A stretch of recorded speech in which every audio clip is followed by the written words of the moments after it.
Cancer was always an evil son of a bitch, but it didn't seem fair that it could happen to someone so young. At 13, girls are supposed to be worrying about school and boys. Hell, our parents would say that's a few years early to be concerned with the latter. Dad took Christy in almost full time after she got diagnosed.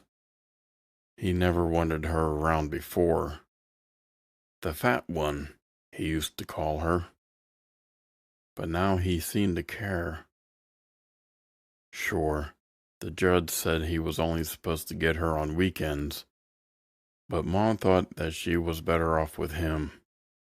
He paid child support, a fair amount at that, but as such a powerful person with such powerful friends, he simply had access to better resources.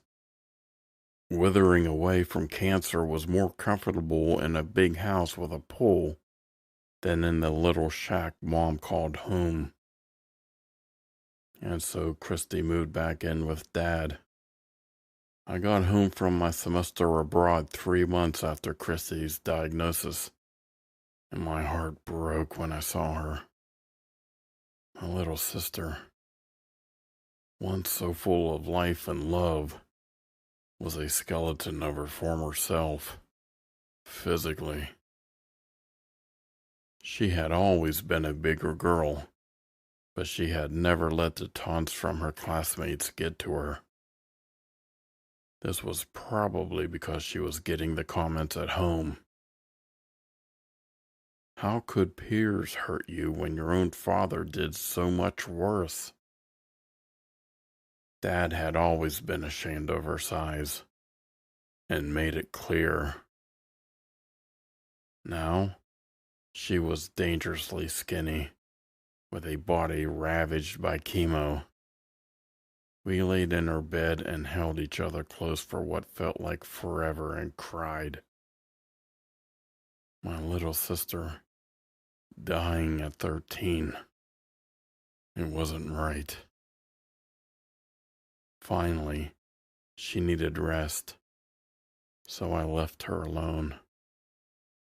I found Dad right outside her door. "How does she look?" he asked. "Terrible." "Well, sure, she could use a shower," he started, but he let the word linger as if it perfectly explained what he was getting at. "But what?" I asked. "But she looks wonderful, doesn't she?" As it began to dawn on me that my father was thankful for the effect that my little sister's chemo had on her waistline, a feeling of nausea began to take me over. "Fuck you," I said.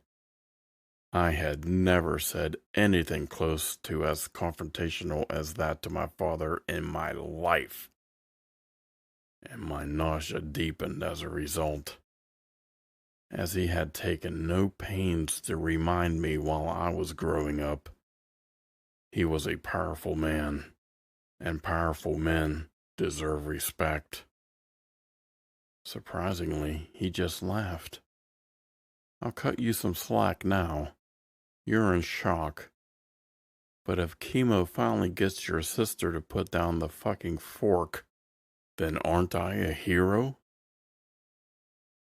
"You want me to call you a hero for getting treatment for your child's cancer?" He smiled. "Does she have cancer?" "Maybe. The state officially thinks she does." And then he winked at me.